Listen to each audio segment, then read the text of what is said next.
Terima kasih Anda masih bersama kami. Bagi Anda yang baru saja bergabung, kami hadirkan kembali 3 berita utama hari ini. Membahayakan diri sendiri dan pengendara lain, polisi berikan teguran dan pembinaan kepada pasangan muda-mudi freestyle di Jalan Mati Rotasi, Kota Parepare.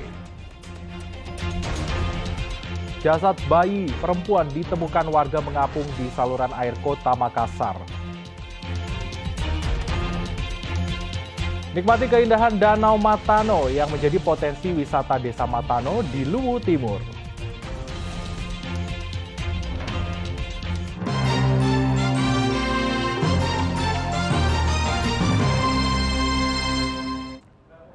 Ya, ingin menghilangkan penat, sebaiknya Anda berlibur ke air terjun Salubiraya di Desa Barania, Kabupaten Sinjai. Anda bisa menikmati kesejukan udara sekaligus keindahan panorama yang bisa membuat hati dan pikiran semakin tenang.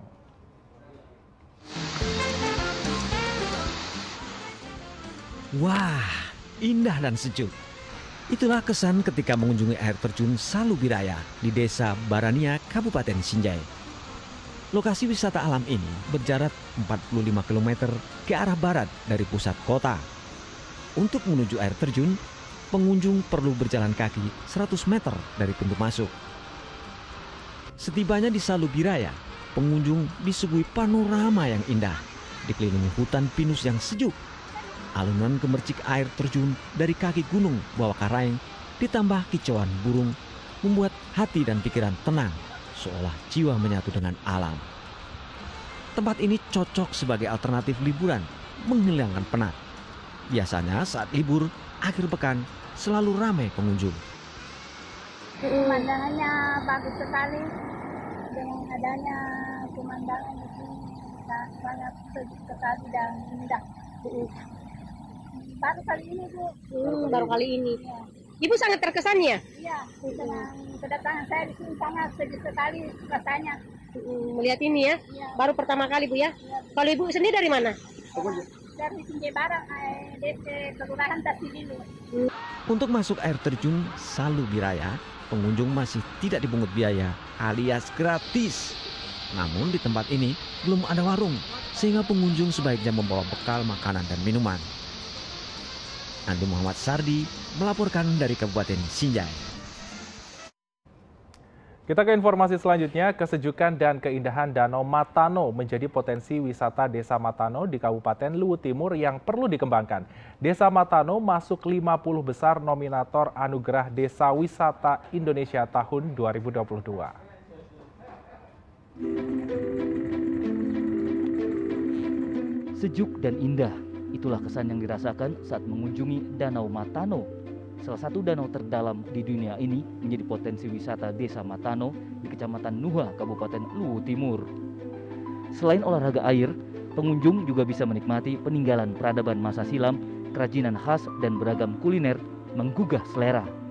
Kita juga punya galeri Gamara, tempat menyimpan semua benda-benda peradaban di Matano masa lalu. Jadi kami juga di sini ada seperti kampung nostalgia, dan ini yang paling istimewa, kami punya situs Lala atau Bura-Bura. Ada juga situs Pulau Empat. Situs Pulau Empat itu tempatnya orang meneliti, karena disitulah tempat benda-benda atau busi-busi peninggalan zaman dahulu. Saya kira itu keunggulan kami. Pak, bagaimana modelnya? Homestay itu kita memakai rumah warga, jadi pengelolanya ada pengelola wisata, kemudian bekerja sama dengan yang punya rumah, tuan rumah. Jadi homestay kami sini sederhana, tetapi pelayanannya itu pasti akan sangat prima bila kita berkunjung ke tempat kami, Desa Wisata Matano. Tim Kementerian Pariwisata Ekonomi Kreatif atau Kemenparekraf menetapkan Desa Matano masuk 50 besar nominator Anugerah Desa Wisata Indonesia tahun 2022 karena memenuhi kriteria penilaian. Keindahan alam, adat istiadat, keberhasilan menjaga sumber daya air di tengah tambang menjadi daya tarik Desa Wisata Matano yang perlu dikembangkan. Kelebihannya sebetulnya yang harus diangkat adalah kolaborasinya dan kelembagaan. Ada 2 desa yang saya pernah lihat melakukan manajemen resiko. Desa Agaba, desa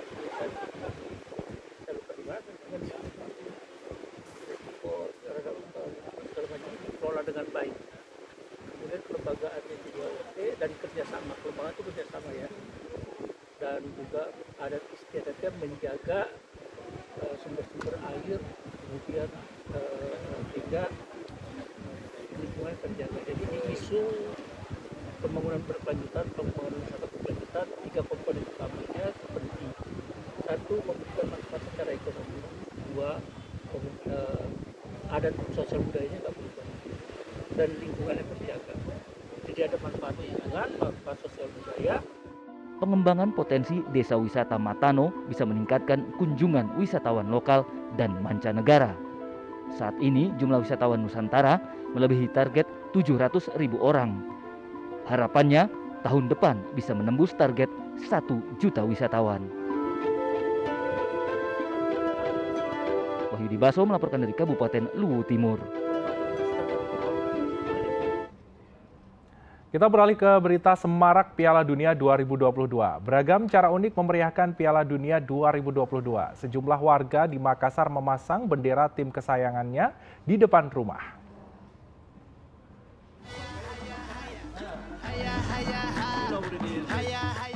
Inilah yang dilakukan warga di Jalan Titang, Kota Makassar. Hampir setiap rumah dihiasi bendera peserta Piala Dunia 2022 Qatar. Mereka memasang bendera tim jagoan. Kegiatan ini ternyata dilakukan warga sejak Piala Dunia Meksiko tahun 1986 sebagai bentuk kecintaan warga Jalan Titang terhadap sepak bola, khususnya menyambut Piala Dunia. Pak, ini banyak bendera-bendera di tiap rumah. Ini bagaimana Pak anunya? Apakah memang tiap rumah itu jagoannya atau seperti apa Pak? Ada jagoannya juga, jagoannya masing-masing jagoannya.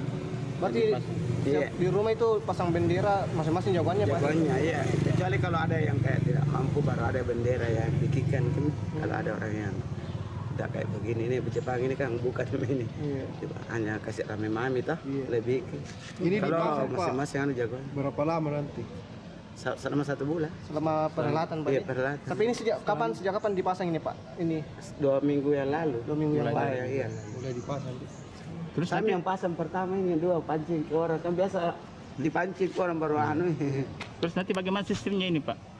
Benderanya apakah nanti kalau ada yang gugur atau seperti apa? Kalau dulu setengah tiang dulu. Berarti kalau ada yang gugur di setengah tiang Pak, iya. nanti baru selesai baru diturunkan semua karena. Terus misalnya Pak, kalau ada yang juara Pak, apa mungkin ada hadiah kan yang dikasihkan atau bagaimana Pak? Enggak juga, Enggak. Kecuali gitu yang anu kayak macam di sini apa namanya? Sekretariatnya tuh, di situ yang kita rame kalau ada juara biasa rame. Tapi selain itu Pak, nanti ada nonton bareng atau bagaimana? Nonton bareng ada 2 buah layar lebar. Walaupun hanya sebatas mengibarkan bendera, ternyata ada aturan unik yang harus dipatuhi warga. Jika tim kesayangan yang dibela gugur, maka bendera di depan rumah harus diturunkan dan hanya berkibar setengah tiang sampai perhelatan Piala Dunia usai. Zainuddin melaporkan dari Kota Makassar. Kami sampaikan kembali berita kriminal hari ini. Jasad bayi perempuan ditemukan warga mengapung di saluran air kanal Kota Makassar. Jasad bayi ini diduga sengaja dibuang oleh orang tuanya. Di saluran air kanal, jasad bayi perempuan ditemukan oleh salah satu warga Rapokaling, Kota Makassar. Jenazah ditemukan dalam kondisi mengapung dekat tumpukan sampah. Penemuan ini segera dilaporkan warga kepada polisi. Mungkin kronologi ini kejadiannya pas kita temukan ini mayat bayi. Ya baru tadi nih Pak, kan sebenarnya di rumah saya tidur, terus anakku ini kan sering kesini, makanya dia panggil saya, dia bilang, "Mak, mau lihat Mak, mayat bayi." Jadi saya kira kan bohong ini anak-anak. Nah, jadi saya kesini, pas kebetulan ada kakaknya, "Iya Mak, ada mayat bayi di situ di anunya selokan." Itu Mi, kita jadi kita panggil warga ini. Ya, dia sendiri yang datang juga. Dia kasih tahu warga. Jadi kita sudah melapor ke polisi ini. Begitu tiba di lokasi, tim Inafis Polrestabes Makassar bersama petugas medis Polda Sulawesi Selatan segera memeriksa kondisi mayat bayi dan melakukan olah tempat kejadian perkara. Jasad bayi dibawa ke Rumah Sakit Bayangkara Makassar untuk keperluan otopsi. Diperkirakan usia bayi sekitar 4 bulan sampai 6 bulan. Diduga bayi ini sengaja dibuang oleh orang tuanya. Bagaimana kronologi awalnya? Iya. Jadi pada awalnya salah satu warga nelayan dari rumah ke dengan hendak memperbaiki mesin perahunya. Pada segitu itu sekitar jam 8 pagi. Jam 8 pagi dia lihat itu mayat, tapi awalnya dia kira boneka, makanya cuek di perahu. Terus sekitar jam 12, sebagaimana jadwalnya mau makan siang, dia pulang ke rumahnya. Terus ada warga berteriak, kenapa ada bau-bau? Makanya ini yang menemukan warga ini, namanya Dai Maudu. Dai Maudu kerjanya nelayan, pergi lagi cek kembali, dia lihat baik-baik, oh ternyata bayi. Itu jenis kelaminnya perempuan. Kira-kira umurnya berapa, Bun? Itu bisa diperkirakan sekitar 4-6 bulan. Temuan jasad bayi perempuan mengakibatkan warga sekitar geger. Mereka penasaran sehingga mendatangi lokasi penemuan jenazah. Zainuddin melaporkan dari kota Makassar. Dan informasi tadi mengakhiri jumpa kita bersama rekan yang bertugas. Saya Freddy Cahya mengucapkan terima kasih atas kebersamaan Anda. Selamat beraktivitas dan sampai jumpa.